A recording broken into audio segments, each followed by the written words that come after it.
per te.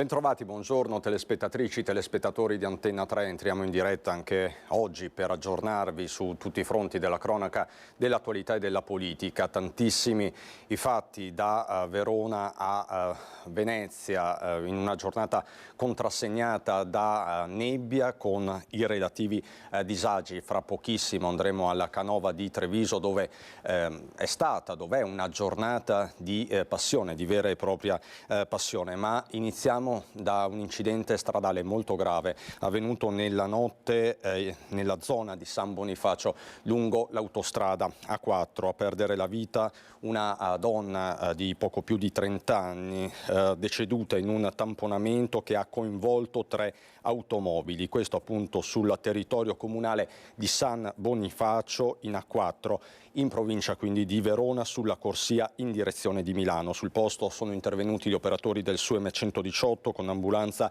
e automedica, la polizia stradale e i vigili del fuoco.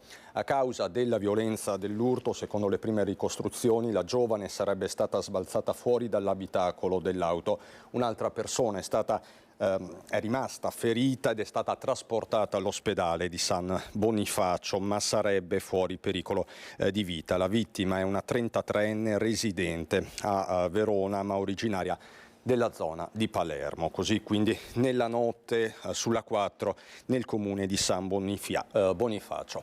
E sono scattate nella notte intorno a mezzanotte da parte dei vigili del fuoco le ricerche di un uomo di 71 anni scomparso da ieri pomeriggio nella zona di Revine Lago. Siamo quindi nella Marca Trevigiana. Al lavoro squadre dei vigili del fuoco di Vittorio Veneto e di Belluno, esperti in tipografia applicata al soccorso, 4 unità cinofile, 3 unità SAPR, sistema aeromobile pilotaggio remoto, l'unità del comando locale di Treviso, coordinati dal capoturno provinciale. Queste sono le immagini relative alla alle ricerche di questa mattina. Sul posto anche i carabinieri volontari e l'elicottero della protezione civile regionale. Al momento le ricerche di quest'uomo di 71 anni hanno dato esito negativo.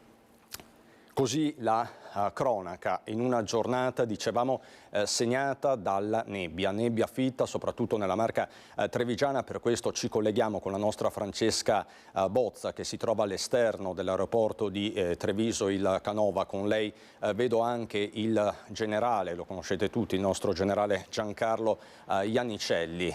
Veneto, Marca Trevigiana nella morsa proprio della nebbia. E così, Francesca, buongiorno. Buongiorno Cristian e buongiorno ai telespettatori. È così, anche se proprio in questi minuti un po' la nebbia si sta alzando. Abbiamo visto prima anche un timido sole fare capolino, ma insomma diciamo che rispetto a questa mattina la situazione sta migliorando. Buongiorno al generale Giancarlo Iannicelli, grazie davvero per averci raggiunto. Adesso ci aiuterà a capire un po' quella che è la situazione e anche l'evoluzione nelle prossime ore. Intanto con Simone Merlo potete vedere alle mie spalle questo gruppo di viaggiatori che sono in attesa del pullman che li porterà negli aeroporti tra Bergamo e Venezia per poi partire per prendere il volo. Pochi istanti fa è partito un pullman per i passeggeri diretti a Vienna, questi invece sono diretti a Danzica. Abbiamo ascoltato un po' di passeggeri e poi sentiremo proprio le loro voci nel prossimo contributo, e diciamo che i voli sono proprio questi, gli ultimi perlomeno, quelli verso Vienna e verso Danzica. Voli annullati, voli dirottati, autobus per portare i passeggeri verso altri aeroporti del Veneto. Disagi soprattutto in partenza ma anche in arrivo.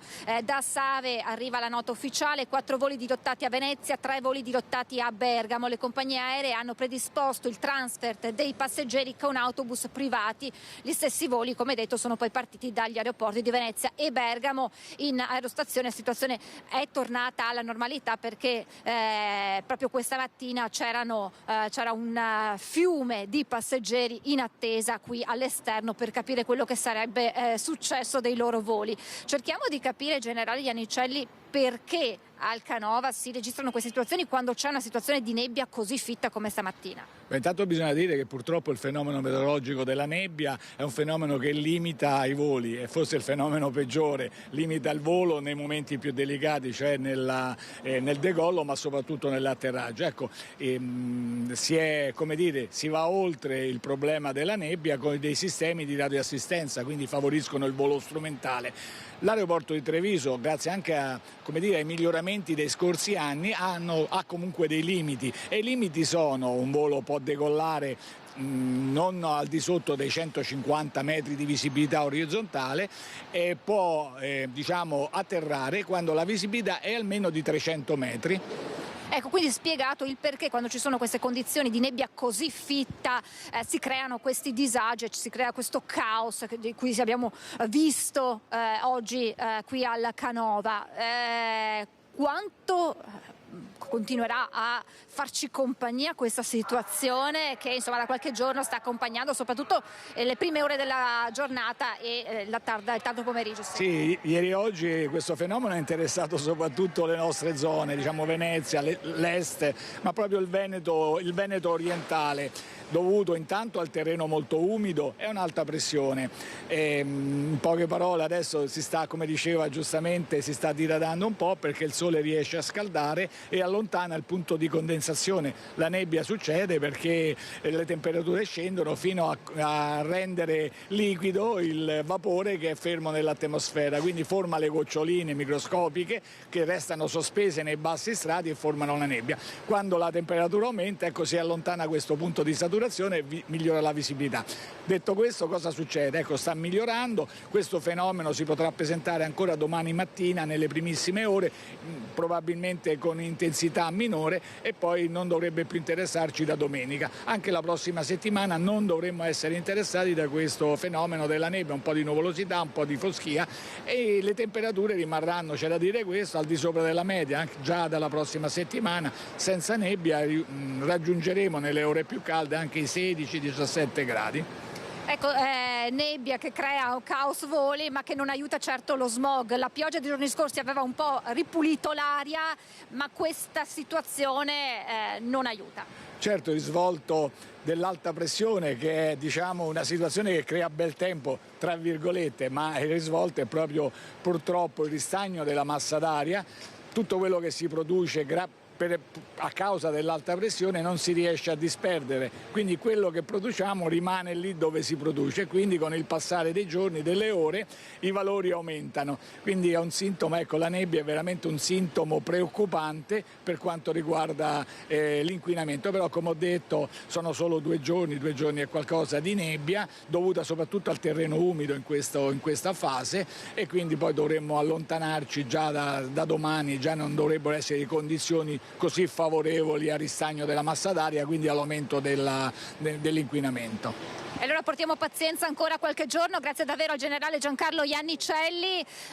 Possiamo vedere le interviste, alcune voci raccolte tra i passeggeri che avrebbero dovuto partire questa mattina e che invece a causa proprio della nebbia hanno dovuto rimandare il loro viaggio. Poi la linea può tornare allo studio con Simone Merlo. È tutto. E dobbiamo partire per Vienna. Sì. Qual è la situazione? E niente, che stiamo aspettando qui da quasi 3 ore forse, e ci hanno dirottato il volo a Bergamo adesso, e quindi stiamo aspettando di essere trasferiti lì e poi eventualmente partiremo da Bergamo alle 3, circa 7 ore dopo l'orario di partenza. Nebbia, si può fare poco riguardo le condizioni climatiche. Sappiamo che l'aeroporto, la gestione sta facendo penso il possibile per aiutarci, per venirci incontro. Dovevo partire, non sono riuscito a partire purtroppo per adesso. Dove deve andare? Ad Anzica. A che ora avrebbe avuto il volo? Alle 8:30 sarebbe stato, purtroppo. Ha qualche informazione su dove sia stato dirottato? Dicono che il volo è a Bergamo, che l'aereo è a Bergamo e che è in attesa di condizioni meteo più favorevoli per poter atterrare qui. Però al momento non so niente, quindi sono in attesa. Com'è andata con la nebbia? Tutto a posto? Tutto bene? Da dove arrivate? Da Belgio. Da quanto aspettate? Dalle 8 di stamattina. una bella attesa per un volo di poco tempo. Sì, adesso andiamo a Bergamo per partenza alle 15. Avevamo anche delle prenotazioni nel pomeriggio e quindi abbiamo dovuto chiamare per spostarle in altri giorni, almeno per avere rimborso o robe varie.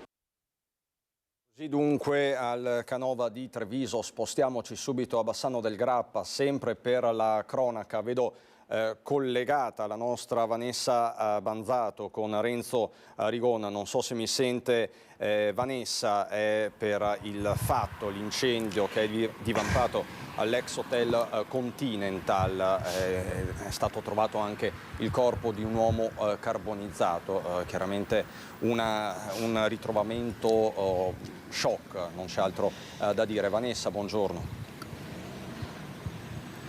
Buongiorno a te Cristian e alle persone che ci stanno seguendo. Sì, in effetti un ritrovamento shock, quello del corpo carbonizzato, si presume di un cinquantenne di origine nordafricana. In realtà non è così strano, perché questa persona, come poi ci confermerà anche l'assessore alla sicurezza di Bassano del Grappa Claudio Mazzocco, questa persona in più occasioni era entrato nella struttura per cercare un riparo. Si tratta infatti di un senza tetto e cercava in tutte le maniere di entrare in questo edificio abbandonato da decenni, questo albergo ex Continental abbandonato da decenni, per trovare appunto un po' di riparo, soprattutto in questi mesi di freddo.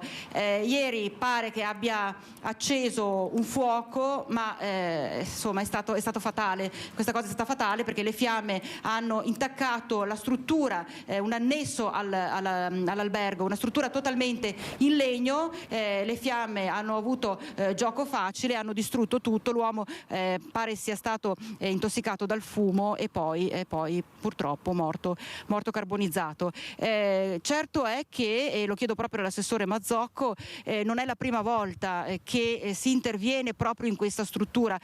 A gennaio un altro paio di interventi con anche la presenza dei vigili del fuoco, perché a occhio era stato acceso un altro fuoco che aveva appunto rischiato di provocare l'ennesimo incendio. Una situazione che è difficile da gestire. Sì, è difficile da gestire perché non è l'unico episodio che si è verificato, ce ne sono verificati altri. Siamo intervenuti su segnalazione dei cittadini che vedevano delle persone entrare in questa struttura che dovrebbe essere chiusa. Lo abbiamo fatto anche successivamente a seguito di un principio di incendio domato dai vigili del fuoco. A seguito di quello la struttura è stata da noi chiusa.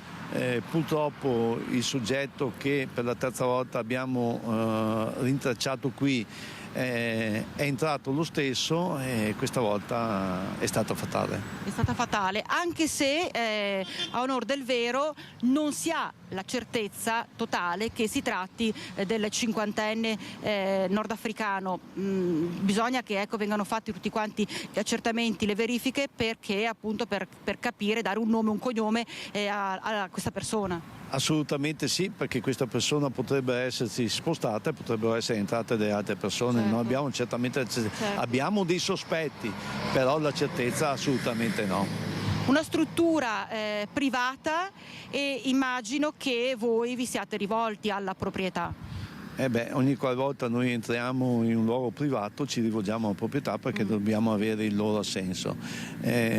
Purtroppo non possiamo intervenire più di tanto perché la proprietà è privata e per cui spetterebbe al privato prendere le contromisure affinché episodi come questo non avvengano. Perché non è un episodio isolato, nel senso che purtroppo così letale è la prima volta, per fortuna, speriamo che sia anche l'ultima che succeda una cosa del genere, ma in tante occasioni, anche diversi anni fa, una quindicina d'anni fa, questo luogo nello specifico era stato un punto di riferimento per giovani soprattutto. Era un luogo dello spaccio, lo ricordiamo bene, questo l'hotel abbandonato era il luogo ideale per chi voleva trovarsi qui e soprattutto per spacciare droga. Anche allora il comune era intervenuto, ma la mia domanda è: non potete far niente come comune nei confronti dei proprietari? Purtroppo abbiamo le mani legate nei confronti dei proprietari. Come dicevo prima, la proprietà privata purtroppo per fortuna sacre in questo paese, per cui noi possiamo avvisare che la loro struttura è stata occupata, avvisare che non ci sono le caratteristiche per far sì che questi sbandati o senza tetto o spacciatori possano entrare. A volte forziamo un po' la mano e cerchiamo di dare una soluzione a questi problemi. Non è l'unico in Bassano, ma li stiamo monitorando tutti e li stiamo tenendo tutti sotto controllo. E le proprietà risponde? A volte sì, altre volte no. Altre volte no. Intanto resta, ti faccio vedere solo questa cosa, Cristian, resta un fiore che è stato portato proprio per ricordare questa persona che si trovava senza un tetto, ha trovato rifugio proprio qui all'Ex Continental, ma all'Ex Continental ha trovato anche la morte. Cristian, ti ricevo la linea. Vanessa, ti ringrazio davvero, grazie a te Renzo Rigon per questo collegamento. Rimaniamo in provincia di Vicenza e ci colleghiamo con il nostro Daniele Garbin, con Simone Squarcina per una storia che sta facendo davvero il giro d'Italia, questo parroco che ha scritto una lettera al ladro. Daniele, raccontaci tutto, buongiorno. Buongiorno Cristian, buongiorno ai telespettatori. Sì, confermo, siamo nella parrocchia di Sant'Antonio ai Ferrovieri qui a Padova, come Don Andrea, che è il protagonista di questa lettera che ha scritto, ricordiamo un attimo i fatti, durante una cerimonia funebre, il funerale, e all'esterno della chiesa c'è la raccolta delle firme e delle offerte. Un ladro si è avvicinato e ha sottratto questa cassettina. Ecco, un fatto increscioso magari di per sé non particolarmente rilevante sul contenuto, ma il gesto è un po' qualcosa che è inappropriato. Per questo il parroco ha scritto una lettera aperta indirizzata poi a tutti e nel bollettino, e questo sta facendo rumore. Com'è andata, Don Andrea? Sì, ecco, il fatto è accaduto la scorsa settimana e appunto domenica ho voluto scrivere qualche riga rivolgendomi direttamente al fratello ladro, e innanzitutto l'intento era quello di comunicare alla comunità cristiana, alla parrocchia, l'accaduto, e poi ci tengo a ribadirlo, non c'era assolutamente l'intenzione né di puntare il dito né di giudicare nessuno. Abbiamo avuto modo, attraverso le telecamere di videosorveglianza, attraverso le registrazioni, di vedere chi è stato, pur senza identificarlo. Personalmente non è una persona che conosciamo. Nella breve lettera che ho scritto sul foglietto degli avvisi parrocchiali, ho voluto rivolgermi direttamente a lui, anche con un pizzico di ironia, proprio con l'intento di sorriderci su, perché dicevo al fratello ladro che mi dispiace per lui, nella cassetta avrà trovato veramente pochi spiccioli, forse la fatica più grande che avrà dovuto fare sarà stata quella di scassinare e rompere la cassettina, tra l'altro preparata da un artigiano della parrocchia. Cristian, ricordiamo che questo fatto in sé si inserisce anche in un contesto. Ricordiamo che a Vicenza c'è un'escalation proprio di furti, non solo a Vicenza, ma comunque anche qui di spaccate, di aggressioni, ma l'aspetto della microcriminalità che si fa sentire sta sollecitando molto i cittadini e anche i parrocchiani. In questo caso, non più tardi di stanotte, 3 spaccate non lontano da qui hanno colpito 3 esercizi commerciali. Anche su questo, Don Andrea, cosa si può dire? Perché comunque il fatto rilevante è che quello che sta dicendo è all'interno di questo fenomeno. Certo. Su questo non so dare valutazioni precise, perché penso ci siano molti fattori sui quali non avrei neppure la competenza di potermi esprimere. Faccio questa riflessione. Credo che all'interno della nostra realtà, anche di Vicenza, penso anche qui al quartiere Ferrovieri dove abito, di cui sono parroco, credo che ci sia anche una rete di contatti, di solidarietà, di realtà che si fanno presenti di fronte a situazioni di difficoltà. Penso, proprio ieri pomeriggio incontravo le signore volontarie della nostra parrocchia che fanno parte del centro ascolto della Caritas, che settimanalmente vengono incontro ad 80 famiglie con la borsa della spesa, pagando qualche bolletta. Penso ad un'altra realtà che io ho trovato 1 anno e mezzo fa, quando sono divenuto parroco qui. È un momento di incontro fra le realtà del territorio, la scuola, la parrocchia, il bocciodromo, la realtà dei genitori, e che abbiamo chiamato Rete Ferrovieri, un momento di incontro in cui fra associazioni, fra diverse realtà ci parliamo, ci incontriamo, organizziamo alcuni eventi, ma anche ci chiediamo quali sono i bisogni del nostro territorio. Ecco, credo che qualche volta forse mi rivolgo al fratello ladro. Ecco, su questo si aspetta che questo fratello ladro si faccia vivo in qualche modo, che magari risponda a questo appello. Ecco, io non mi aspetto che lui venga né per chiedere scusa né per restituire, ecco. Però ho voluto comunque rivolgermi a lui proprio per lanciare un messaggio condiviso. Talvolta educarci reciprocamente a chiedere aiuto penso possa far bene. Ecco. Ringraziamo allora Andrea Dani e se non hai domande, Cristian, ne restituisco la linea allo studio. Ti ringrazio davvero Daniele per questa storia, grazie a te Simone Squarcina per la parte tecnica e ovviamente a Don Andrea. Restiamo in attesa di una risposta. Ritorniamo adesso a quella tragica sera del 3 ottobre scorso, la strage del bus di Mestre. Ci sono degli aggiornamenti, degli importanti aggiornamenti. Ci racconta tutto la nostra Ilaria Marchiori. Buongiorno Ilaria. Sì, buongiorno a te Cristian, buongiorno ai nostri telespettatori. Ebbene, sembra che l'accertamento tecnico sul bus che la sera dello scorso 3 ottobre è precipitato dal cavalcavia di Mestre ha rilevato che lo sterzo era rotto. Ora naturalmente la perizia è ancora in corso, non è definitiva e si dovrà capire in che momento precisamente si sia rotto lo sterzo. Questo sarà un elemento, come potete capire, determinante per l'inchiesta e per quelli che saranno poi gli ulteriori sviluppi. I periti dovrebbero proprio essere in grado di ricostruire dettagliatamente la cronologia di questo guasto grazie a un'analisi al microscopio dei frammenti della rottura. Quindi una volta che si sarà capito in quale preciso momento lo sterzo si è rotto, ci sarà una svolta importante nell'inchiesta.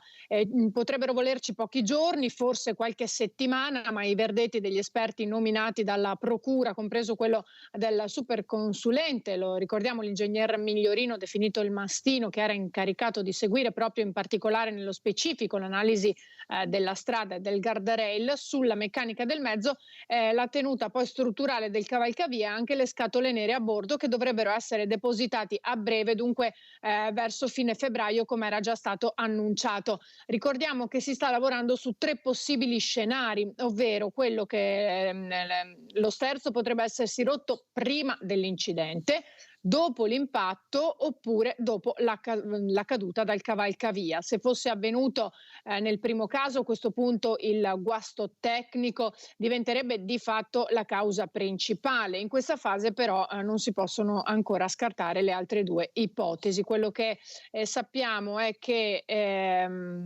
non si tratterebbe di un malore dell'autista, perché anche se in realtà ci sono 2 perizie in qualche modo che vanno in contrasto l'una con l'altra, perché quello che era stato detto dal principale perito è che in realtà l'autista 40enne Rizzotto è morto in seguito alla caduta con la frattura del cranio, mentre poi c'è la seconda perizia, quella della cardiologa, la dottoressa Gabriella Basso, che invece si era soffermata su una patologia coronarica di Rizzotto che avrebbe dunque potuto tradursi in micromalori cardiaci. Un contrasto tra queste 2 perizie che la difesa dell'azienda di trasporto ovviamente vuole approfondire e che approfondirà. Poi sarà anche alla procura a sentire nuovamente i 2 periti e capire poi il da farsi. Questa in estrema sintesi la situazione e gli aggiornamenti per quanto riguarda gli sviluppi nelle varie perizie del bus di Mestre che la sera dello scorso 3 ottobre è precipitato dal cavalcavia. Io ti ringrazio davvero Ilaria, sei stata estremamente chiara e precisa come sempre. Noi rimaniamo a Venezia, dalla terraferma alla laguna, con Anna Maria Parisi. Oggi al Teatro Goldoni l'inaugurazione dell'anno accademico di Ca' Foscari, inaugurazione che sta avvenendo però tra le proteste. Non so se mi sente Anna Maria con Sandro Pompio. Buongiorno Anna Maria. Eccoci, apriamo con questo collegamento, Christian, con gli applausi del pubblico qui al Teatro Goldoni di Venezia, la magnifica rettrice che sta appunto sul palco, che sta tenendo il suo discorso di apertura, Tiziana Lippiello, con le immagini di Sandro Ponchio. Certo, momenti di tensione ci sono stati poco fa, prima delle 11, orario di apertura dell'inaugurazione dell'anno accademico 2023-2024, con un gruppo di studenti che si trova ancora fuori dal teatro e a loro non è stato permesso poter entrare in quanto è impedito da un cordone di uomini di forze dell'ordine, polizia. Quindi il corteo accademico che nel frattempo si è tenuto qui all'interno del teatro, con la sfilata dei 43 magnifici rettori provenienti da tutte le università d'Italia, non soltanto quelle statali ma anche quelle private. E sul palco si sono intervallati sia il sindaco di Venezia, Luigi Brugnaro, che ha parlato dell'idea della campus, della città di Venezia come città campus, e quindi il sindaco di Treviso, Mario Conte, che ha anticipato quelli che saranno anche i programmi per la città di Treviso. Ora sul palco si sta avvicinando il ministro dell'istruzione Anna Maria Bernini, che poco fa nell'intervista con noi ha anticipato quelle che sono alcune cifre che il governo ha stanziato per lo studio universitario, in particolare per Venezia, con la residenzialità, con 450 nuovi alloggi e 4,5 milioni anche per l'ESU. Naturalmente vi forniremo tutti i dettagli nel corso dell'edizione della sera, ma adesso con le immagini di Sandro Ponchio sentiamo un estratto dell'intervento ancora in corso, è appena iniziato, di Anna Maria Bernini. Non so se sia possibile entrare, proviamo, vediamo un attimo. Potete stare qui perché si sente tutto, scusa, si è spostato. Tutti coloro che mi danno l'opportunità e il privilegio di essere qui. Ringrazio le magnifiche rettrici, i magnifici rettori e i loro delegati, e per tutti la Presidente Giovanna Iannantuoni e la Presidente Giovanna Iannantuoni. Ringrazio naturalmente i nostri padroni di casa, l'assessore Calzavaro. Spero che non ci abbia lasciato troppi germi su questo microfono. Da quando ha starnutito, io che sono ipocondriaca sto male, infatti ho detto al sindaco ci sarà qualcosa per spruzzare, per eliminare i germi. È una cosa, spero sia una cosa recente e comunque una cosa non particolarmente grave. Comunque grazie all'assessore Calzavaro non solo per i germi, anche e soprattutto per l'ospitalità. Grazie al mio amico sindaco Luigi Brugnaro, grazie naturalmente al sindaco Mario Conte, che ha illustrato in maniera straordinaria, devo dire, il modo con cui... Rientriamo in studio questa sera, ovviamente ci sarà modo di ritornare sulle parole della ministra Bernini, che comunque è stata intervistata dalla nostra Anna Maria Parisi. Io ritornerei però sulle immagini che avete visto prima, sentiamo anche il sonoro, perché sono proteste particolarmente accese, sentite. Calmi tutti!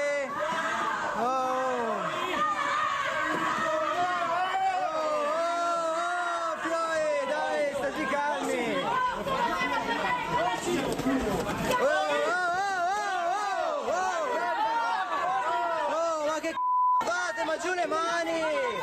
Ma state calmi! Ma state calmi! Selvatichi, signori selvatichi! Ma guardali! Di cosa state facendo? State menando degli studenti e delle studenti!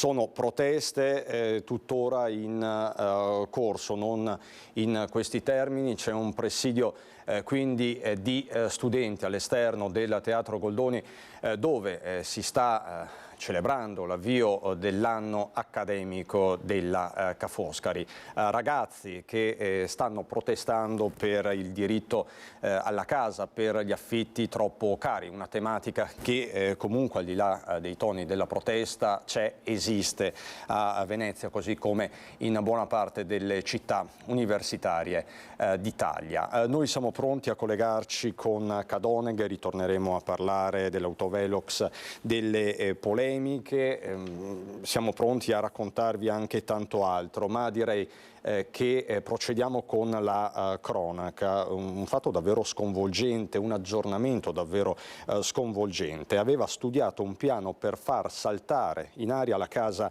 dell'ex moglie che viveva con il figlio, per poi uccidersi. Arrestato dai carabinieri un idraulico cinquantenne. Noi ritorniamo a Padova con questa storia. Un piano studiato con cura, tagliare i tubi di casa, rientrare nella propria abitazione e togliersi la vita. Solo la prontezza di riflessi del figlio ha fatto in modo che questa sia solo una strage sfiorata. Tutto nasce nella notte tra lunedì e martedì. L'uomo, idraulico 49enne da tempo separato dalla moglie, si presenta sotto casa della donna, si avvicina a un tubo del gas e lo piega. La donna si accorge della sua presenza e chiama i carabinieri. I militari arrivano, lo identificano. L'uomo pare andarsene, invece poco dopo ritorna e fora il tubo del gas. A sentire rumori strani, a notare il padre, questa volta è il figlio, che pronto ricontatta immediatamente il 112. Scoperto l'idraulico si allontana.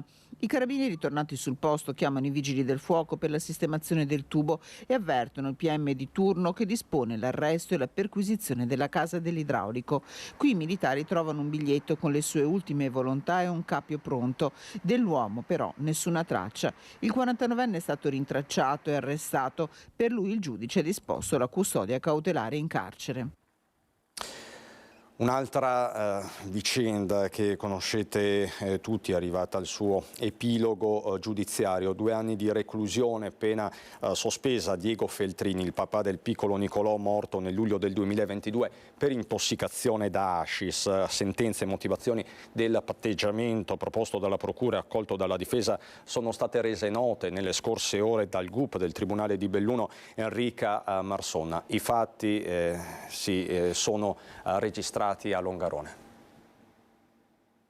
Ha patteggiato 2 anni di reclusione, pena sospesa e non farà nemmeno un giorno di carcere Diego Feltrin, papà del piccolo Nicolò, morto il 28 luglio del 2022 in seguito ad una intossicazione da hashish. La soluzione della vicenda era già nota dall'inizio dello scorso gennaio, quando la difesa accolse la proposta di patteggiamento della procura di Belluno in luogo del rito abbreviato. Feltrin era accusato di omicidio colposo, decadute le accuse di detenzione ai fini di spaccio di stupefacenti e morte come conseguenza del secondo reato per la droga trovata in casa e nel corpo del bambino. Oggi la GUP del Tribunale di Belluno, Enrica Marsonna, ha reso noti sentenza e motivazione. A favore del 44enne principalmente l'accertamento della non volontarietà dell'accaduto. È quindi probabile che l'intossicazione acuta da hashish riscontrata dall'autopsia sul corpicino di Nicolò fu causata dall'ingerimento della sostanza trovata in casa. Inoltre, sia all'epoca dei fatti che successivamente, la condotta di Diego Feltrin è risultata irreprensibile. Incensurato prima e diligente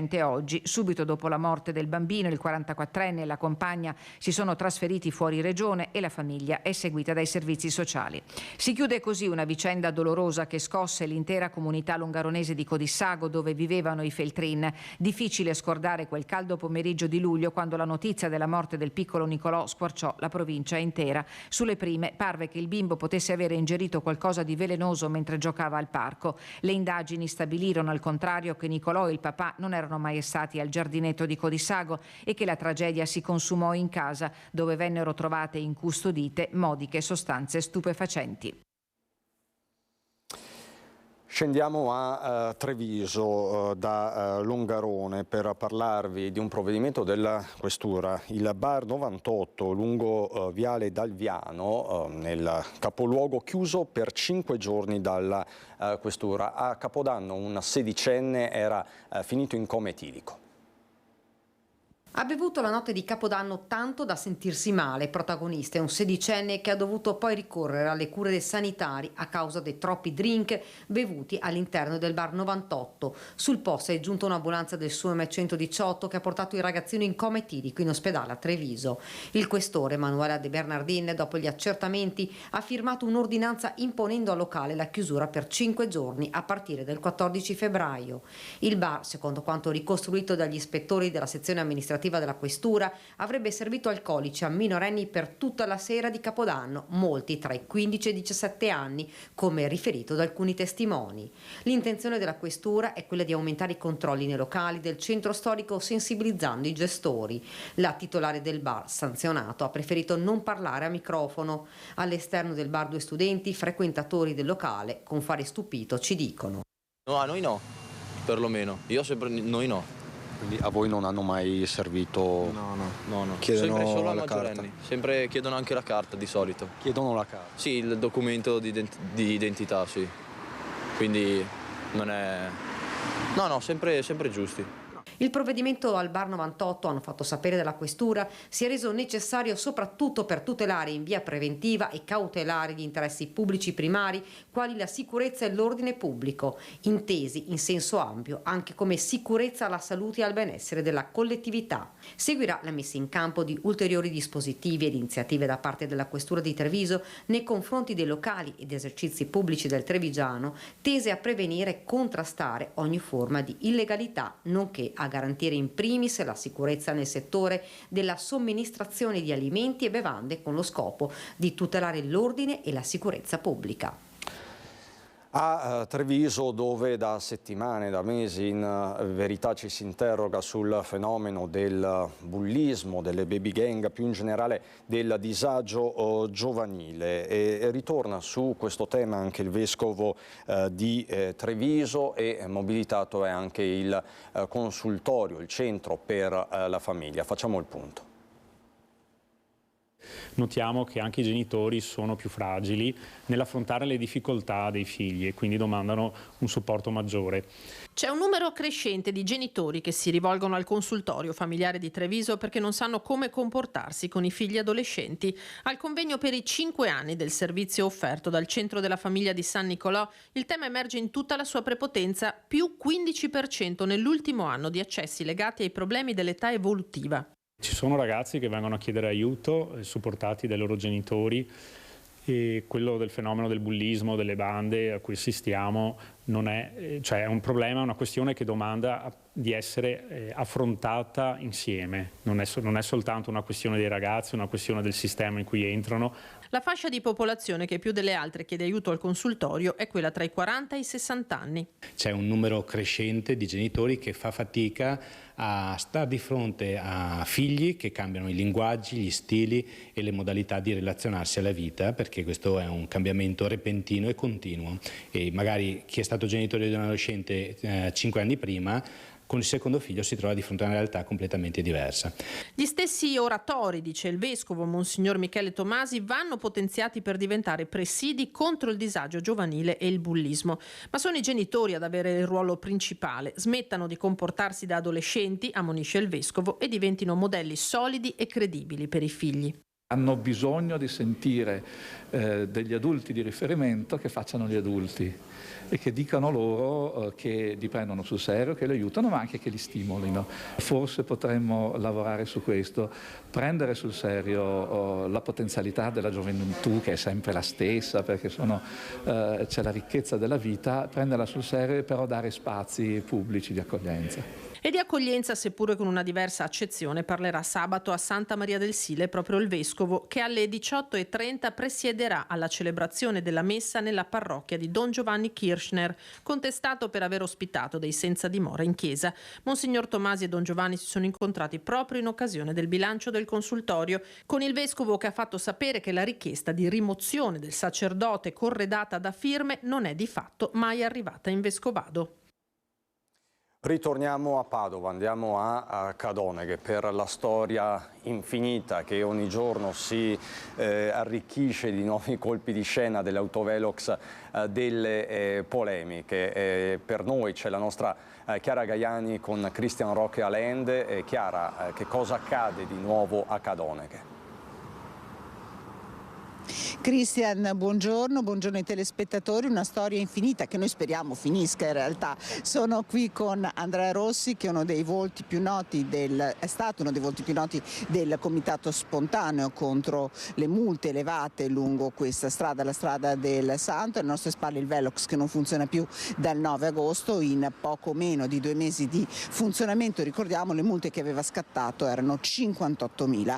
Il sindaco di Cadoneghe le ha annullate tutte il 28 novembre, ha fatto questo annuncio. Nel frattempo, parallela all'azione amministrativa, c'è sempre stata un'indagine aperta davvero a ridosso di quando è esploso il caso dalla Procura di Padova. A processo è stato chiesto dalla Procura il processo per 2 figure della Polizia Locale, l'ex comandante e un vigile. Allora facciamo il punto della situazione nel servizio che abbiamo preparato questa mattina. 17.000 multe sono state già annullate, ma la macchina della giustizia va avanti sul caso delle 58.000 sanzioni scattate in poco meno di 2 mesi dai 2 Velox posizionati lungo la strada 307 del Santo a Cadoneghe.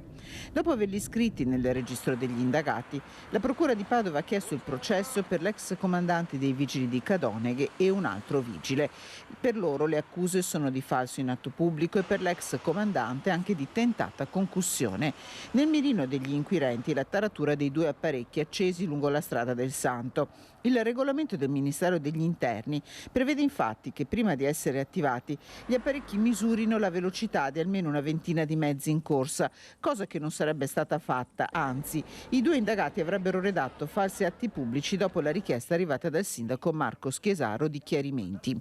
Nel frattempo, dopo la decisione annunciata dal primo cittadino a fine novembre di annullamento di tutte le multe, procede l'attività degli uffici. A gennaio sono state bloccate le 16.000 multe non ancora notificate. Con determina pubblicata nell'albo pretorio si è messa la parola fine su altri 658 procedimenti.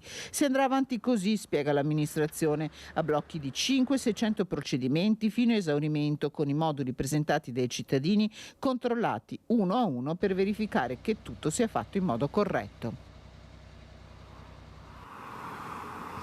Ecco, che queste 58.000 multe non sparissero con la bacchetta magica era chiaro fin da subito. I tempi lunghi, tra l'altro, Andrea Rossi, vi erano stati annunciati dal nuovo comandante della Polizia Locale, con cui avevate avuto un confronto molto franco, molto aperto. Sì, un confronto molto franco, molto serrato, molto chiaro. Abbiamo posto delle questioni, ci sono state date delle rassicurazioni, in primis che tutte le multe sarebbero state annullate e restituiti i soldi indebitamente riscossi, anche per chi aveva pagato già in forma ridotta. Su questa base ci siamo lasciati con il comandante e su questa base stiamo vedendo che in questi giorni sono state pubblicate sul sito del Comune di Cadoneghe le prime determine con le quali vengono annullati i primi verbali. Ecco, sono circa 700 i provvedimenti annullati, andranno appunto, come si diceva nel servizio, più o meno di 700. Pensate, le multe vengono visionate, studiate una a una, le sue non ci sono ancora? No, le mie non ci sono, non ancora, confido che ci compariranno. Sono contento invece per tutti quei cittadini con cui abbiamo condiviso un percorso anche, diciamo, di protesta in qualche modo sempre dentro i termini e nelle regole, che invece viceversa si sono già visti comparire i propri verbali e quindi potranno in qualche modo festeggiare ed esultare. Ecco, lei parlava di una protesta civile che noi abbiamo seguito, un caso che è destinato in qualche momento a fare scuola, un movimento dal basso, un'unione di cittadini che è riuscita davvero a imporsi, a imporre. C'era qualcosa che non andava? Sì, sicuramente questa situazione che si è venuta a creare a luglio ha fatto in modo che le persone si unissero in un comitato spontaneo, esattamente, ed è stata probabilmente la chiave di volta e la chiave di lettura più corretta, perché tutto si è svolto in maniera regolare, senza atti violenti di nessun tipo, e alla fine ha prevalso e sta prevalendo la ragione e la correttezza, diciamo, delle nostre idee. Ecco, allora ringraziamo Andrea Rossi, ringrazio anche il collega Christian Roque Allende. Ovviamente questa vicenda noi non la molliamo, continuiamo a seguirla. Christian da Cadoneghe, linea allo studio. Ti ringrazio Chiara Gaiani per tutti questi aggiornamenti. Lo avete sentito, il fronte a Cadonega è sempre caldissimo, ma rimaniamo a Padova per una notizia. È lutto per l'onorevole padovana di Fratelli d'Italia Elisabetta Gardini. È mancato dopo una breve malattia che l'ha strappato all'affetto dei suoi cari il compagno Mauro Mason, padovano 68 anni, laureato in geologia. Mason per molti anni era stato capitano di compagnia aerea, poi aveva intrapreso un'attività imprenditoriale molto noto e stimato a Padova, ma anche all'estero, dove era impegnato con le sue attività imprenditoriali legate sempre al settore del volo. L'onorevole Elisabetta Gardini ringrazia per il fiume di affetto che sta ricevendo in queste ore, che ancora una volta sottolinea quanto Mauro fosse amato da tutti per serietà, eleganza e bontà d'animo. Non è ancora stata fissata la data dei funerali. E questo in una giornata segnata da due fatti a livello internazionale. Lo possiamo vedere: è morto in prigione Navalny, oppositore numero 1 di Putin, aveva 47 anni, l'agenzia TASS, l'agenzia russa, malore dopo una passeggiata, mentre gli occhi dell'Italia sono su Firenze per questo terribile incidente sul lavoro, crollo in un cantiere a Firenze, 2 morti. Gianni, presidente della regione Toscana, nessun segnale da 3 operai. Le ricerche sono in corso. Per noi la pubblicità fra poco.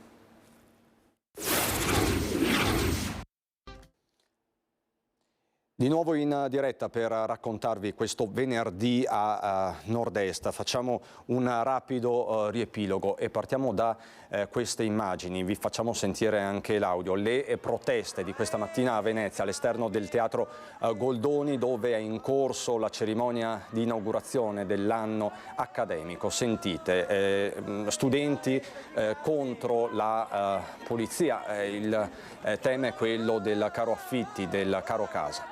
Oh, ma che fate? Ma giù le mani! Ma state calmi!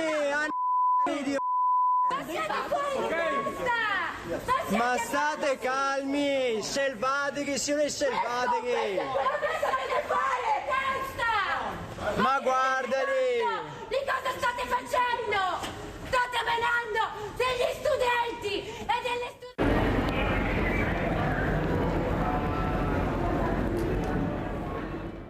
Ecco, sono immagini che parlano da sole, chiaramente sono stati attimi concitati e quindi nel corso della giornata sicuramente ci saranno anche degli aggiornamenti. Il sit-in resta, come ci ha raccontato poco fa da Venezia la stessa Anna Maria Parisi, e la cronaca di giornata, l'incidente mortale che si è registrato nella notte a San Bonifacio lungo l'autostrada A4 in provincia ovviamente di Verona, sulla corsia in direzione di Milano. È morta una donna di 33 anni, residente a Verona, originaria della zona di Palermo. Un tamponamento fra 3 auto che appunto erano dirette verso Milano, un impatto potentissimo. La donna è stata sbalzata fuori dall'abitacolo per diversi metri. Sul posto i soccorritori. Ci sono altri feriti, ma sono fuori pericolo di vita. Ad avere la peggio per l'appunto questa giovane donna di 33 anni, lo ripeto, residente a Verona, originaria della zona di Palermo. E sono tuttora in corso le ricerche iniziate intorno alla mezzanotte di un uomo di 71 anni scomparso da ieri pomeriggio. Siamo nella zona di Revine Lago, quindi nell'Alto Trevigiano, nella zona di Vittorio Veneto. Ricerche in corso, imponente la task force di uomini e mezzi, lo potete vedere anche dalle immagini. Al lavoro squadre dei Vigili del Fuoco di Vittorio Veneto e di Belluno, esperti in tipografia applicata al soccorso, 4 unità cinofile, 3 unità SAPR, sistema aeromobile a pilotaggio remoto, l'unità del comando locale di Treviso, coordinati dal capoturno provinciale. Sul posto anche i carabinieri, volontari e l'elicottero della protezione civile regionale. L'esito al momento di queste ricerche è ancora negativo. Queste le notizie di giornata, una giornata che è partita con la nebbia, caos voli all'aeroporto Canova di Treviso, ci siamo collegati con la nostra collega Francesca Bozza e poi appunto le novità che ci ha raccontato Ilaria Marchiori sulla strage del bus, così il Gazzettino.it, questa home page, lo sterzo era rotto, la perizia sul mezzo ha riscontrato la frattura dell'impianto di direzione. Se ci avete seguito appunto avete sentito tutti gli aggiornamenti da parte di Ilaria Marchiori. E noi adesso andiamo a Feltre, voltiamo pagina e vi raccontiamo di un progetto a favore delle persone con disabilità. Basta attese snervanti al telefono con i call center dei comuni italiani, stop a incombenze e burocrazie per gli oltre 500 titolari di contrassegno di invalidità per autoveicoli residenti a Feltre.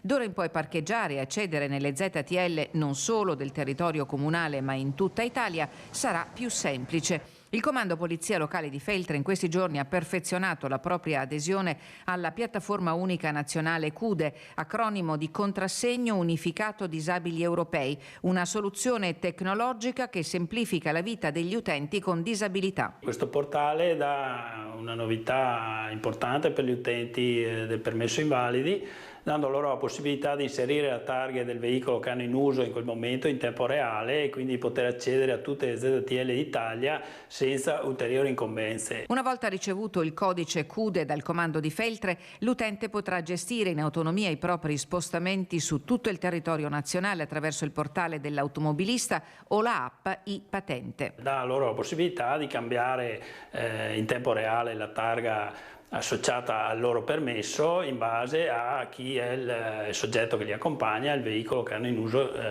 nel giorno che a loro interessa. Usufruendo del portale dell'automobilista o dell'app patente possono in tempo reale essere autonomi e gestire questa operazione. L'adesione alla nuova piattaforma CUDE consentirà di ridurre i tempi e di snellire anche l'operatività dedicata a questo specifico servizio dalla Polizia Locale, a cui comunque restano in capo la comunicazione per il rinnovo del contrassegno, la modifica, la revoca, la sospensione o la perdita di efficacia del codice univoco CUDE.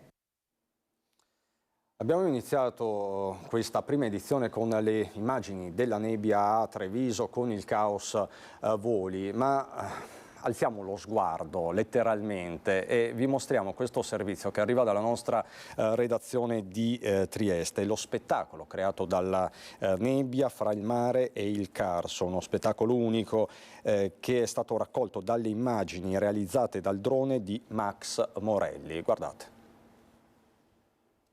Un sottile strato di nebbia a offuscare la visione di Barcola dal ciglione carsico, a tagliarla a metà, come panna montata traslucida su una Macedonia rivierasca fatta di mare, scogliere e pini marittimi. E lo scenario da favola regalato dalle immagini del drone di Max Morelli, in cui la città della Bora accoglie il fenomeno atmosferico che in Val Padana passerebbe inosservato e qui invece stranisce. Ed ecco che il castello di Miramare si regala un velo che lo cinge all'altezza dei bastioni, con il bianco a sostituirsi al blu del Golfo, e poi ancora dentro le nuvole davanti alle banchine di Sticco, il sogno fantasioso di volare senza ali sopra Trieste diventa realtà in una giornata in cui il meteo regala uno spettacolo umido e immateriale quanto splendido per l'immaginazione dei sognatori di ogni età.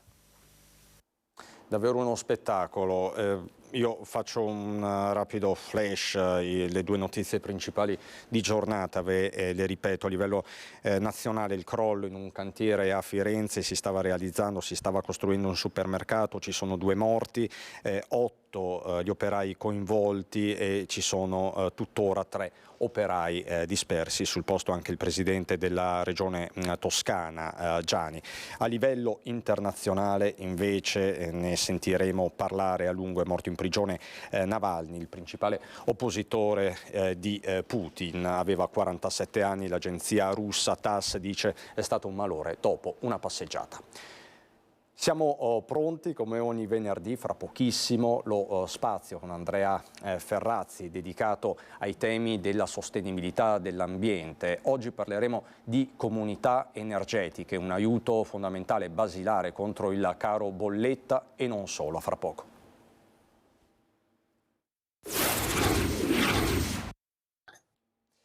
Di nuovo in diretta, eccoci con Andrea Ferrazzi, buongiorno, Ferrazzi, buongiorno a tutti. presidente e fondatore dell'associazione Persone Ecologie Reti, e con Gabriella Chiellino, che oggi è l'ospite della puntata dedicata ai temi dell'ambiente e della sostenibilità, che è fondatrice e amministratrice delegata di E-Ambiente Group, una realtà molto importante del settore. Io ho letto il suo curriculum, Chiellino è sterminato, vanta fin da giovanissimo un primato. Nel 1994 è stata la prima laureata in Italia in scienze ambientali dell'Università Ca' Foscari, e poi da lì appunto un curriculum lunghissimo, membro del comitato scientifico di un master su ambiente, energia e sostenibilità alla Challenge School di Ca' Foscari, tante start-up avviate, insomma ne sa di ambiente e di energia. Con lei e con Ferrazzi oggi discuteremo di un tema molto sentito, molto spesso ce ne occupiamo anche nei nostri telegiornali, ma a volte ho come l'impressione da cronista che non tutti sappiano realmente di che cosa si tratti. Parliamo di comunità energetiche, quindi oggi vogliamo fare chiarezza su questo tema, perché le comunità energetiche possono essere un validissimo aiuto, lo abbiamo detto anche nel titolo che vedete ora in onda, un validissimo aiuto contro il caro bolletta che ci sta attanagliando tutti. Ferrazzi, buongiorno. Buongiorno. Come sempre la parola, ci introduca in questo mondo delle comunità energetiche. Ma il caro bolletta è stato un dramma per famiglie e imprese in questo ultimo anno e mezzo. Abbiamo visto bollette salite alle stelle che hanno messo in difficoltà centinaia, anzi milioni di famiglie del nostro paese. C'erano famiglie che non riuscivano ad accendere il riscaldamento perché non riuscivano a pagare la bolletta, ma allo stesso modo decine e centinaia di migliaia di imprese del nostro paese si sono trovate con un costo dell'energia assolutamente ingestibile. Il tutto perché oggettivamente il nostro paese è assolutamente esposto dal punto di vista energetico con i paesi stranieri, e non è un paese che si avvicina minimamente all'autonomia energetica, ed era un paese che aveva investito alla grande sull'arrivo energetico del gas, in particolare del gas della Russia. E con quello che era successo con la guerra in Russia, con l'attacco indiscriminato della Russia nei confronti dell'Ucraina, e poi con la speculazione, diciamocelo pure, della borsa del gas di Amsterdam, ci si era trovati in una condizione assolutamente inaccettabile. Certamente le comunità energetiche sono un aiuto, non sono la risoluzione alle questioni di cui ho appena parlato, ma sono un aiuto perché anche dal punto di vista economico sono uno strumento per abbattere i costi dell'energia e per consentire quella democrazia energetica che è fondamentale per aiutare le nostre imprese, le nostre famiglie, le nostre associazioni locali, il terzo settore. C'è una rete di persone, di soggetti che nel territorio si possono mettere insieme per autoprodurre energia da fonte rinnovabile a costo assolutamente competitivo, anzi a costo assolutamente competitivo rispetto ai costi di oggi, e attivando anche una rete sociale assolutamente importante. Ecco, Ferrazzi, ci facciamo aiutare anche dalla grafica. Abbiamo delle slide molto sintetiche, molto precise. Queste sono quelle messe a disposizione tra l'altro anche dal Ministero dell'Ambiente. L'ABC, che cosa sono le comunità energetiche? Beh, lo dicono, abbiamo scelto queste perché sono insomma al di sopra di ogni sospetto. È il governo stesso, è il Ministero dell'Ambiente e della Sicurezza Energetica che le ha pubblicate nel suo sito. E tra l'altro abbiamo avuto qui ospite proprio Picchetto Frattin, col quale però non avevamo parlato con il Ministro di Comunità Energetiche, ma so che è un tema che anche lui sta seguendo.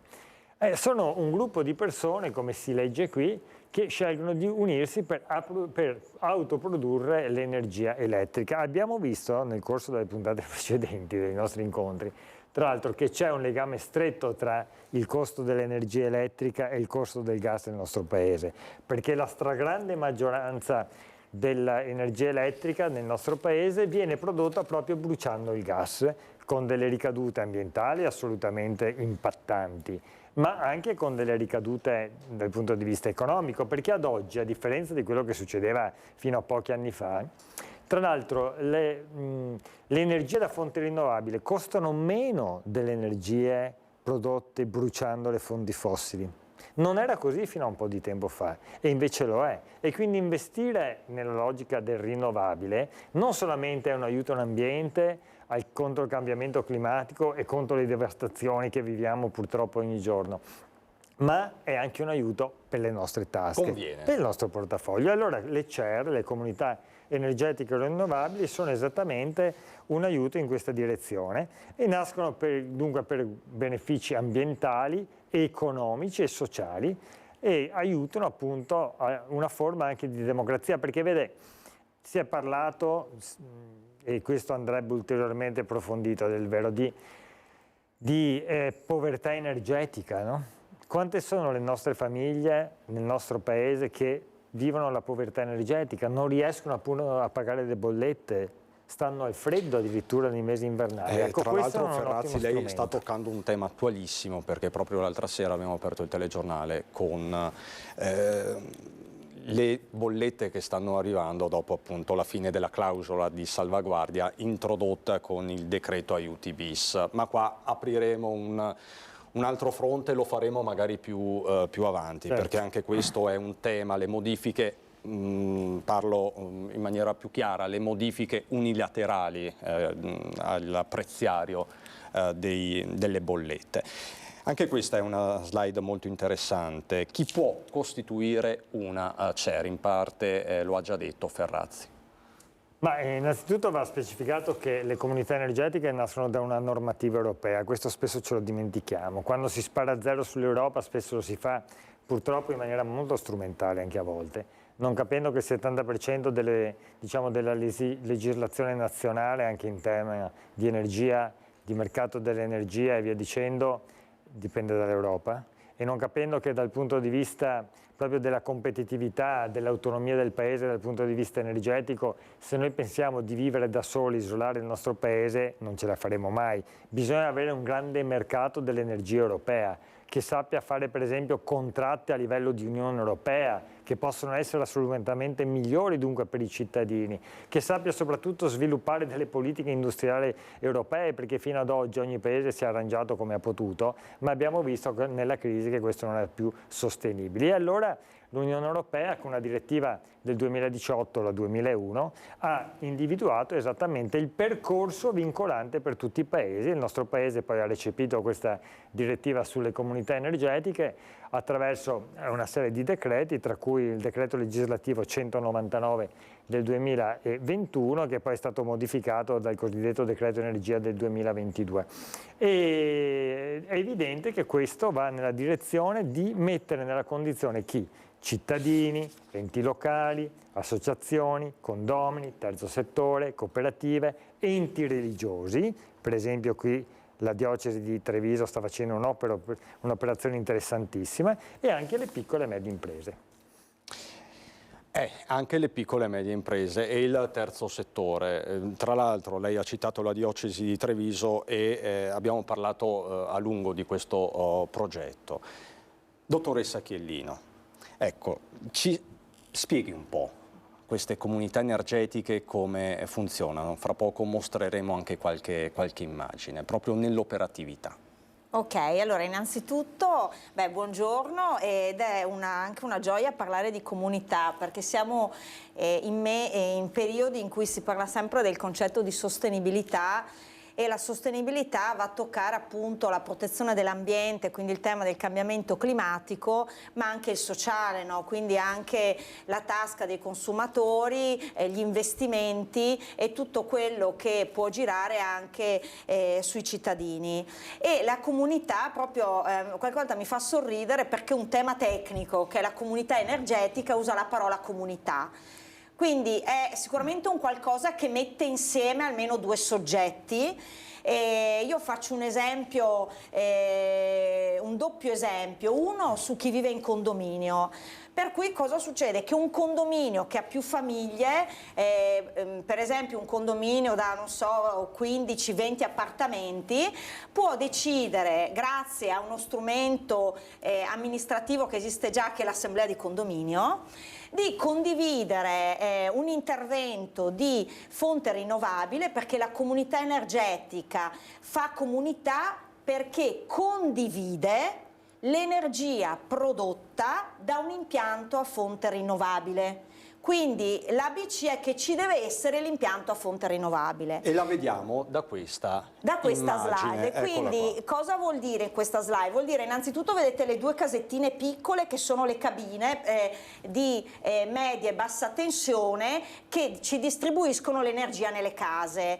Vedete che c'è una casa, una bifamiliare a sinistra, poi avanti c'è un altro servizio commerciale, c'è una scuola, addirittura questo è uno dei casi più eccelsi, e poi c'è una fabbrica.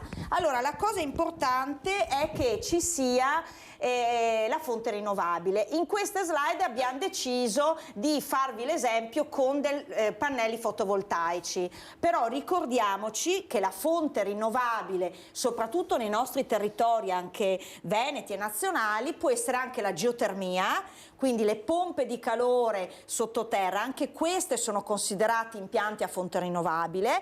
Per le case il fotovoltaico, e ovviamente se qualcuno è vicino a un percorso idrico, l'idroelettrico, o addirittura un piccolo impiantino eolico. Fa bene a sottolineare questo, si parla troppo poco di geotermia, Ferrazzi. E invece è uno dei settori assolutamente da utilizzare. Va ricordato peraltro che a livello della normativa europea c'è la grande direttiva, quella che riassume tutti gli impegni per il futuro dei nostri paesi, è REPowerEU, cioè è la grande direttiva che vuole far sì che il paese Italia sia inserito in un contesto internazionale, appunto europeo, di competitività e di efficientamento. E all'interno di quella direttiva, che segna appunto la grande strategia per l'autonomia del nostro paese a livello continentale e per l'abbattimento appunto delle bollette per famiglie e imprese, uno degli elementi sul quale si punta è proprio la geotermia, perché la geotermia non costa nulla. La geotermia non inquina nulla, si va a prendere il differenziale che c'è di temperatura nel sottosuolo rispetto al momento in cui viviamo, quindi può essere utilizzato sia per riscaldare durante l'inverno sia per raffreddare durante l'estate. Certamente c'è bisogno di un accompagnamento perché sono anche impianti che costano le singole famiglie e quindi io penso che a livello di governo questo dovrebbe essere una delle cose da fare, cioè un grande piano di investimento, di sostegno, perché già nel medio e nel lungo periodo questo avrebbe delle ricadute assolutamente importanti, non solo per le famiglie, ma per la collettività generale. Quindi degli incentivi per la geotermia sostanzialmente. Io credo che questo dovrebbe essere uno degli elementi, un po' come è stato all'inizio, diciamo, per il fotovoltaico, no? Potrebbe essere una delle linee da seguire e credo che questo governo su questo dovrebbe impegnarsi. Dottoressa Chiellino, il concetto fondamentale di energia immessa, ce lo spieghi anche con l'ausilio di questa slide? Sì, allora diciamo che capito che la comunità energetica ha bisogno di almeno 2 soggetti, quindi in un condominio è perfetto e si usa il termine autoconsumo. In un quartiere, come vedete qui, è perfetto mettere insieme più edifici, quindi più soggetti, può essere un soggetto di servizi commerciali, ripeto, la scuola, una fabbrica e quant'altro. Questi hanno anche uno solo, l'importante è che ci sia un impianto a fonte rinnovabile, perché l'incentivazione che in questo momento è stata deliberata è un'incentivazione per un massimo di 1 megawatt di potenza prodotta. Per cui possono essere più impianti fotovoltaici, però insomma questo è il massimo, che è tanto sia per un condominio che per diciamo dei cittadini che lavorano sui kilowatt di picco. Però ecco, cosa succede? Che questi impianti a fonti rinnovabili producono energia. Questa energia prodotta potrebbe andare direttamente nell'autoconsumo della famiglia che vi partecipa o dell'industria, perché utilizza la produzione dell'impianto, però una parte di questa energia prodotta dall'impianto entra in rete, vedete le freccette che vuol dire che rientrano nella rete di distribuzione. Poi da questa entra la rete di distribuzione, ma nel frattempo le case, se possiamo andare alla slide successiva, iniziano anche a scambiarsi tra di loro l'energia prodotta da questa fonte rinnovabile. Quindi la comunità energetica, come è strutturata oggi dalla legislazione, va a premiare i soggetti che si scambiano e condividono l'energia. Quindi durante la giornata o durante la notte questa energia prodotta va dall'uno all'altro. Con dei metodi, diciamo, domotici, adesso grazie alla tecnologia, al digitale, certo, la si calcola, quindi la comunità energetica è un qualcosa che dura 20 anni, per cui per chi la vuole fare, se è in condominio, diciamo, è più facile perché uno pensa di rimanere in condominio 20 anni, ha fatto l'acquisto, eccetera. Chi lo fa case e tra case distribuite sa che è un legame di 20 anni e soprattutto chi ha l'impianto a fonte rinnovabile che lo mette a disposizione di altri soggetti sa che, diciamo, questo contratto, diciamo, questo associarsi in comunità deve durare 20 anni perché l'incentivo dura in quei 20 anni e viene proprio dato a più energia ci si dà nello scambio tra famiglie, tra piccole imprese o tra imprese e famiglie, tra la parrocchia e la casa vicino, tra la scuola e la piscina vicino, cioè i soggetti, come abbiamo visto, possono essere di tutte le tipologie. Gli unici esclusi sono le grandi imprese, cioè quelle imprese oltre 250 dipendenti, oltre 40 milioni di fatturato che per la loro costituzione non dovrebbero soffrire il costo della bolletta. Quindi la comunità energetica, che in teoria la soffrono per gli aumenti dell'energia, però la comunità energetica è stata voluta, come diceva bene prima Andrea, a livello europeo per rispondere a una povertà energetica. Quindi a una povertà che vuol dire non ho i soldi per pagare la bolletta, ma soprattutto non ho energia da fonti rinnovabili. Quindi è una spinta al rinnovabile risparmiando sulla bolletta. Infatti le comunità energetiche non hanno una finalità industriale, no? Perché quando ero in commissione al Senato che affrontavamo esattamente i decreti di cui parlavo prima, alcuni dicevano ma perché non possono partecipare anche le grandi imprese? In realtà le grandi imprese possono partecipare come consumatori, non come produttori di energia nelle comunità energetiche, ma la direttiva europea sulla comunità energetica, come diceva Gabriella, esattamente non è una politica industriale, ma è fondamentalmente una politica sociale contro la povertà energetica. E fra pochissimo vedremo le agevolazioni. D'altro canto, su quello che diceva Gabriella, è interessante anche lo scambio, no, dell'energia tra i singoli produttori / consumatori, perché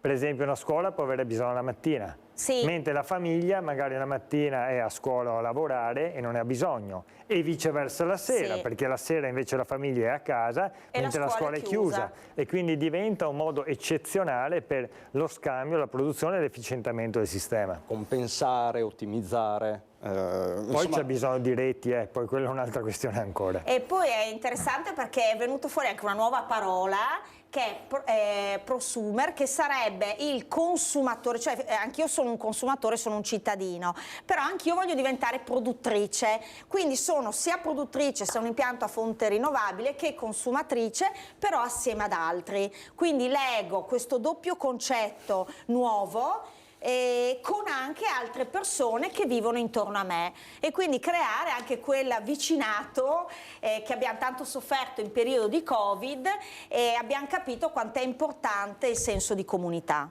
Comunità quindi appunto non solo nel senso sociale, ma il passo che stiamo facendo in questi anni è appunto il passo energetico, le comunità energetiche per l'appunto. Come si realizzano?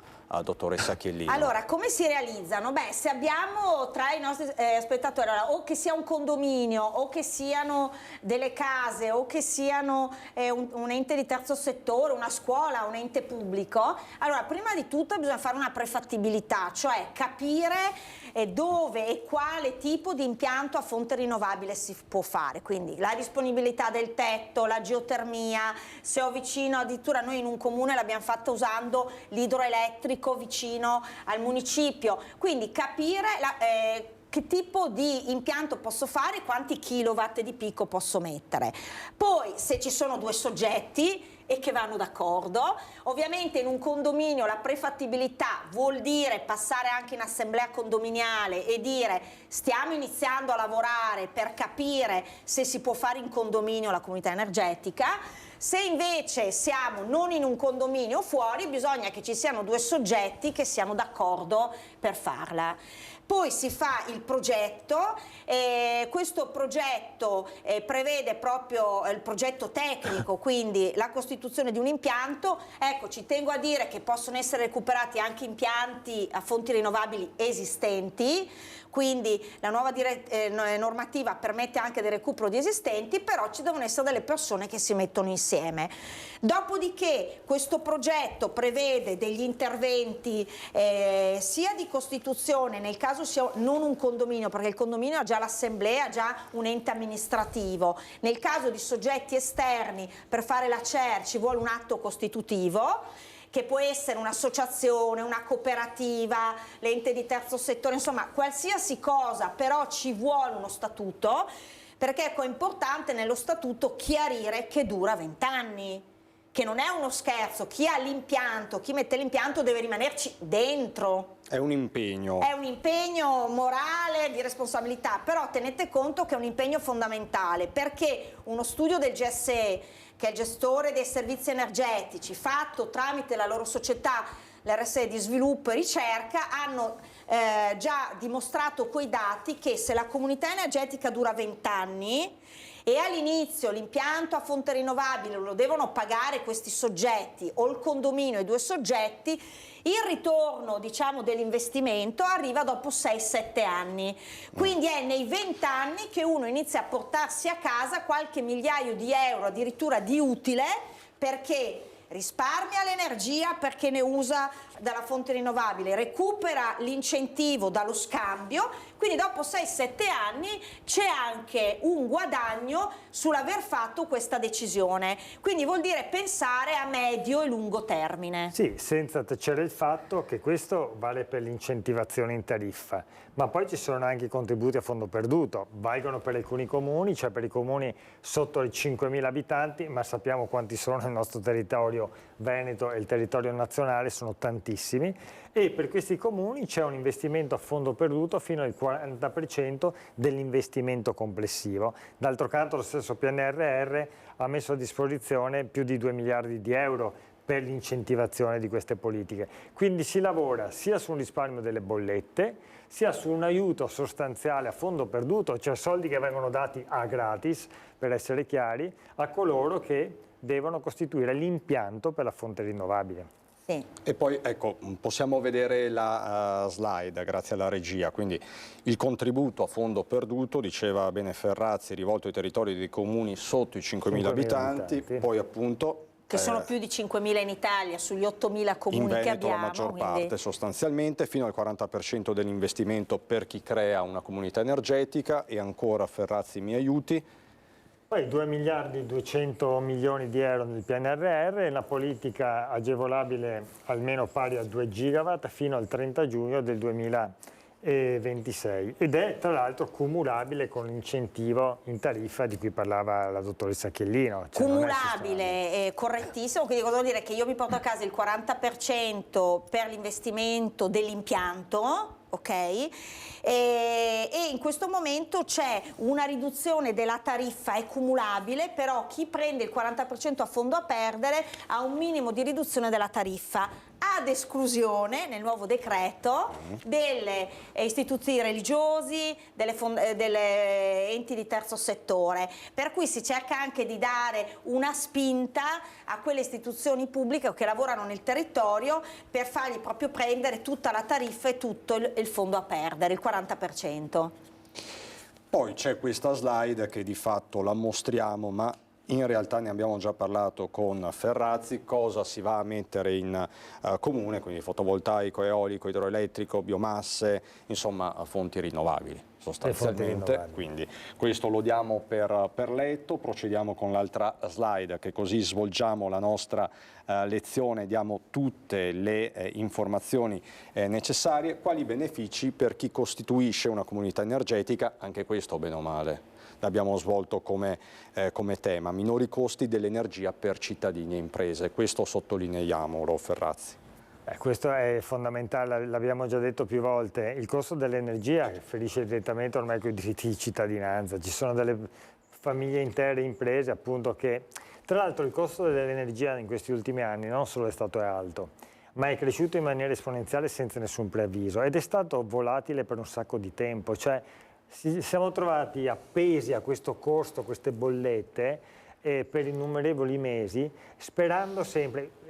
Gli interventi dei governi ci sono stati, perché sia il governo, diciamo, Draghi che il governo Meloni hanno avuto una politica di incentivazione. In che logica? Nella logica di aiutare ad abbattere il costo, cioè lo Stato, tutti noi, ci siamo fatti carico di un pezzettino di quell'aumento di prezzi attraverso una serie di politiche per le imprese, per le famiglie, di incentivazione, credito d'imposta, abbattimento dell'IVA per alcuni settori e via dicendo. Però sono soldi pubblici quelli, Cioè quelli sono decine di miliardi di euro che in questi anni abbiamo deciso, e io l'ho anche votato in Senato giustamente, per aiutare il sistema economico e per aiutare le nostre famiglie. Ora cosa sta avvenendo? Sta avvenendo però che, chiusa l'emergenza energetica legata al fatto che ormai ci stiamo quasi del tutto svincolando dal gas russo, voglio ricordare che il nostro paese dipendeva per il 40% del totale dell'energia prodotta dal gas russo, ora stiamo assolutamente sotto il 6%, ma la stessa Unione Europea dipendeva per il 20% dal gas russo, ora siamo al 5%. Ebbene, una volta che si è un po' calmata la crisi energetica delle bollette, cosa sta avvenendo? Che il governo non interviene più per, diciamo, abbassare le bollette stesse, ma questo fa sì che in alcuni casi le bollette per le famiglie, per le imprese aumentano, quindi il problema c'è ancora. Allora l'investimento in comunità energetica dove è possibile, ed è possibile in tantissimi casi, l'investimento anche a livello di politica industriale, questa sì, nella logica dell'efficientamento da una parte e dall'altra della politica della produzione di energia da fonte rinnovabile, è la strada maestra che dobbiamo assolutamente percorrere, perché questo vuol dire libertà geopolitica, libertà da altri paesi, libertà delle nostre tasche. Sì.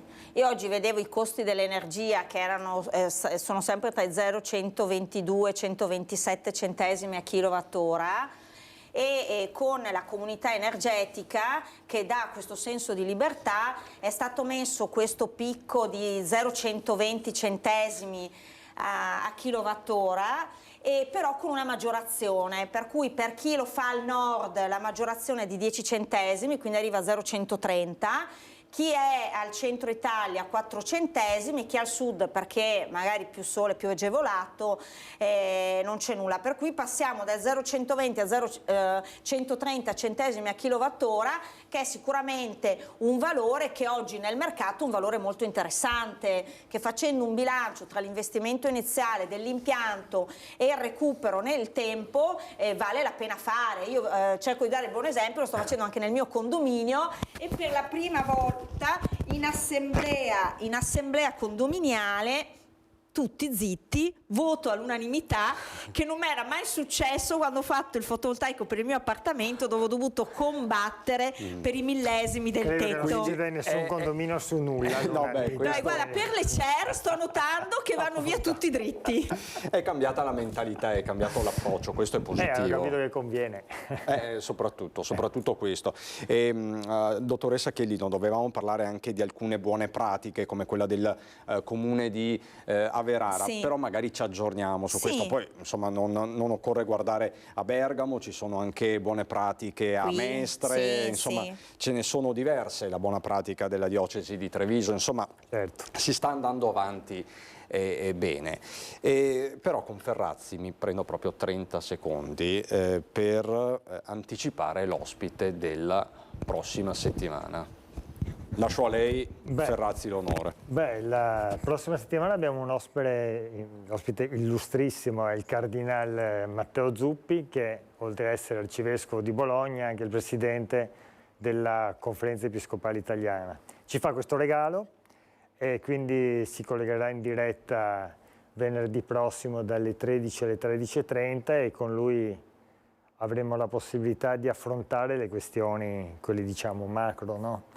Perché per esempio il Papa Francesco si sta dedicando così tanto alla questione del clima. Sappiamo che il Cardinal Zuppi ha un rapporto molto stretto con Papa Francesco, è stato l'inviato anche del Papa stesso in giro per il mondo, per esempio per dare una mano alla risoluzione della crisi ucraina.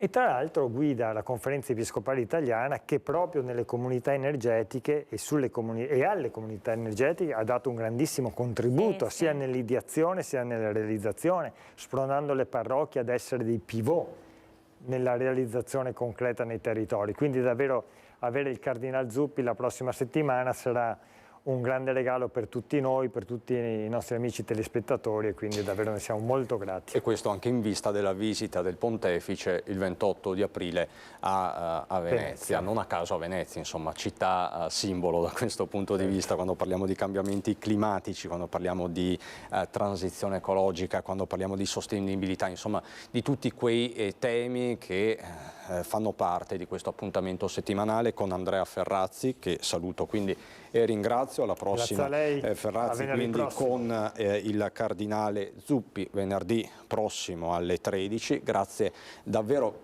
perché è stata molto concreta, molto chiara e molto appassionata anche la dottoressa Gabriella Chiellino, fondatrice e amministratore delegato di E-Ambiente Group. Grazie davvero. Grazie a voi, dottoressa. Allora io vi ricordo che subito dopo il meteo seguirà il film Final Portrait, l'arte di essere amici, un film del 2017. Noi rientriamo in diretta alle 18:30 con l'edizione regionale, 19 Venezia, 19:30 Treviso con Belluno. Grazie alla regia, grazie ad Alessandro Granziera e Francesca Pezzo, grazie ovviamente a tutti voi per la cortese attenzione, buon pomeriggio.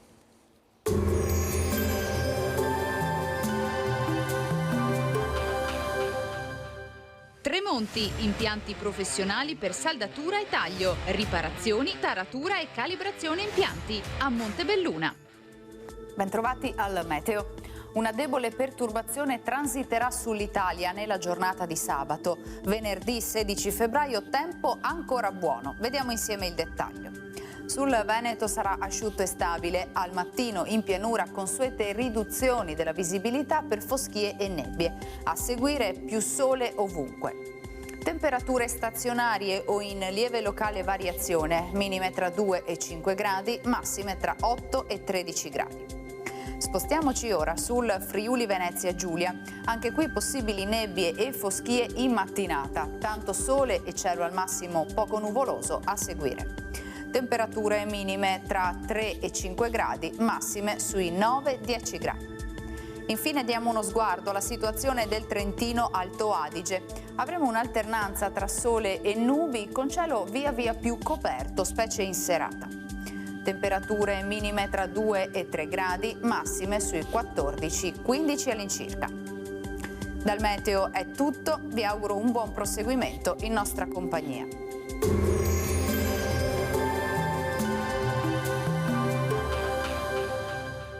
Tremonti, impianti professionali per saldatura e taglio, riparazioni, taratura e calibrazione impianti a Montebelluna.